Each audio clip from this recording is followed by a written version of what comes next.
It's here, and it's time to unbox one of Apple's most hyped product of this year, the new Apple Watch Ultra.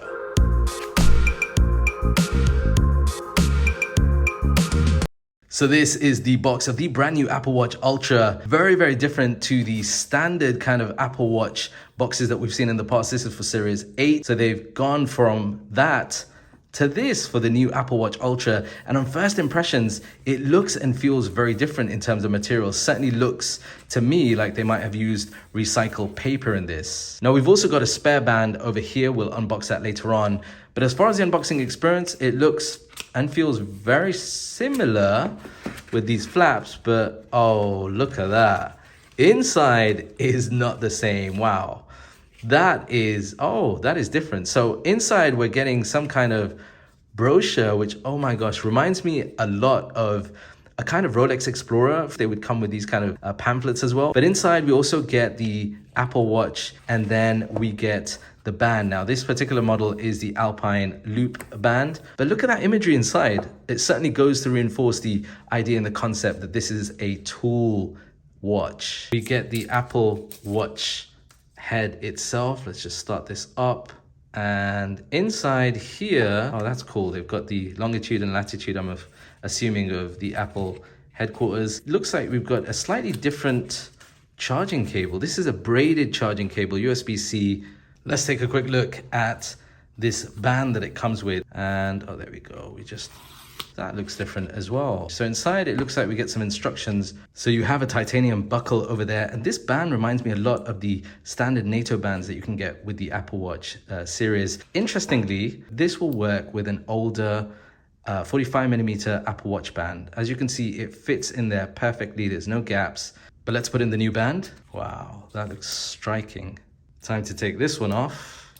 Not as easy to adjust and put on and take off, but I guess once it's on, it does feel snug. Now let's try the Midnight Ocean band. Again, it looks like a very similar situation. We've got some stickers here with how you put it on, and this is a little different. You get basically 3 components, 2 parts of the band, and then what looks to be a little clip that you can adjust. This material is certainly something that will be comfortable going into water, and the band is also stretchy as well, so that means you can put it over a wetsuit if you require. Now these bands all come in 1 sizes, so they should fit most wrist sizes. Just for context, I have a 6.5-inch wrist. This is what it looks like on my wrist. What do you guys think?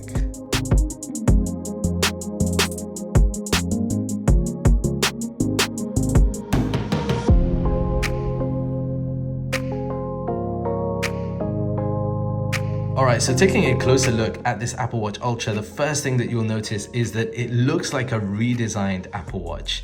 To begin with, it's made out of titanium and this ceramic on the back. Now, a lot of people were asking what this color is like.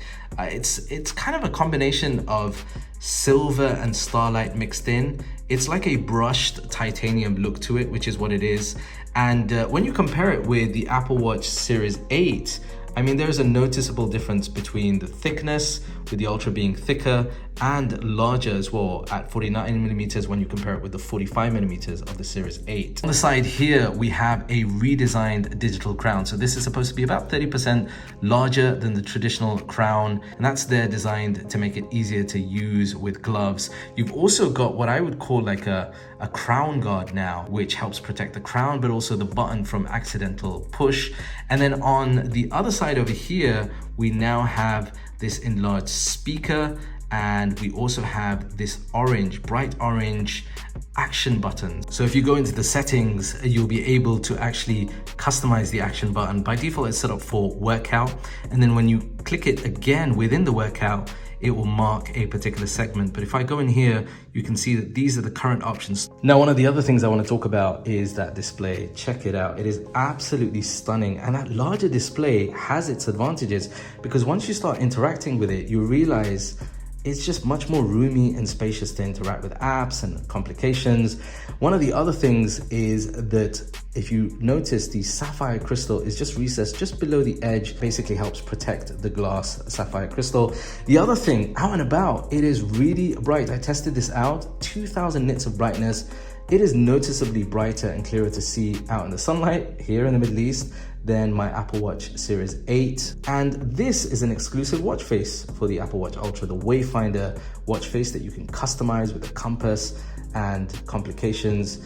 And there's another cool trick, which is that if you turn the crown up, this turns the entire display into a red display, which, believe it or not, is actually easier on the pupil to view in low light conditions, hence improving visibility. Because in many ways, it shares the DNA of the existing Apple Watch series. So you still get access to applications, you still get access to the familiar Watch OS 9, with its advanced workouts, a whole range of different applications. But then there are very, very specific, almost tool-like experiences that you'll get with the Ultra. At a base level, the more I use this, you can use this as a standard Apple Watch with all the other advantages of that larger display, the better battery life. But then when you need specific tools, you can actually dig down deeper within the settings and applications to get that, which is quite interesting. You have a dual speaker system as well, with a function for a siren. Now this is very unique because it means that you can call upon a siren if you're stuck. It's a very, very unique sound. It tends to get louder and louder. And I wasn't able to test this in Cupertino, but I was able to test this here.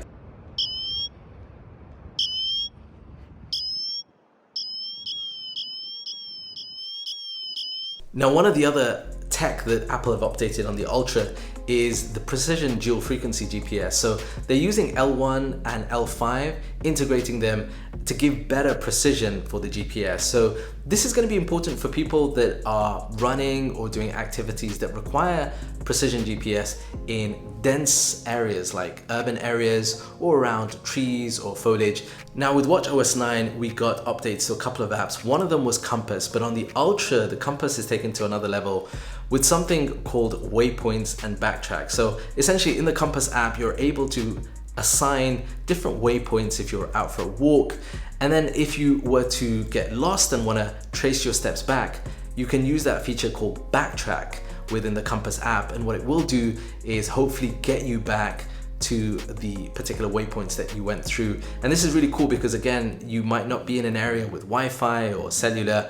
It uses the GPS to help guide you back. Okay, so one of my initial thoughts on this backtrack feature is it would be nice if Apple could have included some kind of haptic feedback or some kind of, like, I don't know, some cue that didn't require me to keep turning on the display. As you can see there, backtrack has started, but I need the display on to kind of figure out if I'm heading in the right direction or not. Now there's another really cool update if you enjoy diving in the sea that I'm really keen on testing out, and that is something to do with the depth gauge and a water temperature sensor if you're going to go recreational diving up to 40 meters. So one of the things that a lot of you who are watching this video right now might be considering is, should you pay that extra money and get the Apple Watch Ultra over the standard Series 8 or even later?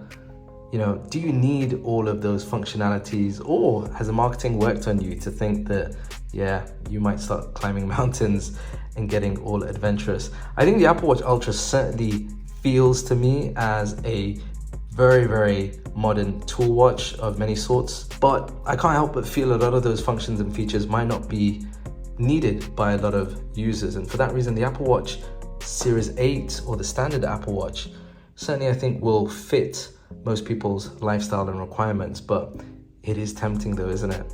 Now the Apple Watch Ultra also has the same sensors that were announced for the Apple Watch Series 8, including crash detection. But one of the advantages that the Ultra has over the Series 8 is when it comes to battery life. Touted with normal use to have up to 36 hours, which is pretty incredible, and the ability to go all the way up to 60 hours with a new low power mode that's coming later on in the year. I need more time to test this out, so if you want to see how I get on with it, be sure to hit that subscribe button. And let me know what you think about the brand new Apple Watch Ultra. Is this a watch that you're planning on picking up? If so, let me know. If you've enjoyed this video, hit that subscribe button and check out this other Apple related video here. I'll see you there.